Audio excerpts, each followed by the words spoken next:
My guest is Tim Maurer. His book, Simple Money, A No-Nonsense Guide to Personal Finance, is what we're talking about.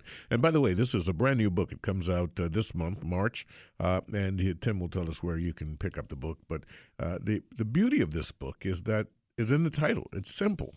It's something that you can understand. And I know some of us, we shy away from buying books or because we don't think we're going to understand it. Folks, trust me, you can understand this book the way it's written.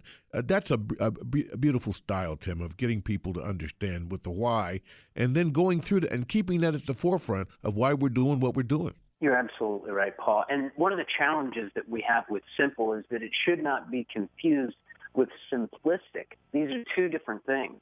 In fact, I would suggest that too much of the personal finance advice out there is indeed simplistic, simply giving somebody a pure metric saying, here, get this number or use this formula and everything will work out.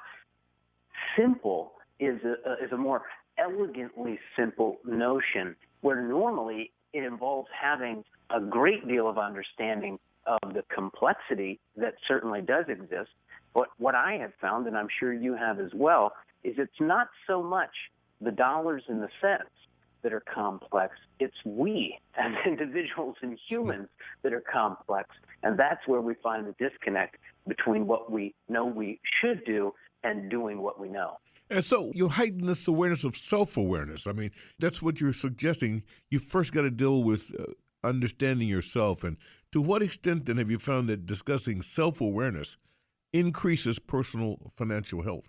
Well, it's everything. Without self-awareness, we can't understand where we are today, and therefore we have no idea where we want to go. I find that most people end up simply being beholden to their circumstances in life. They're just kind of moving down the road without establishing any form of goals and then actions that would help lead them to their goals. They know they'd like to have more money. They know they're supposed to have less debt, but they don't really have a good frame of reference. And that's why I dedicate an entire chapter to where do you stand today?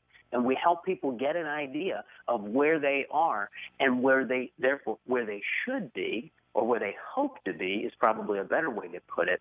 And that will give somebody a context so that they understand where they want to go from here. The beauty of this is that once you get there, once you know what your goal is, and you know why you're doing what you do, you're more likely to be able to reach your goal.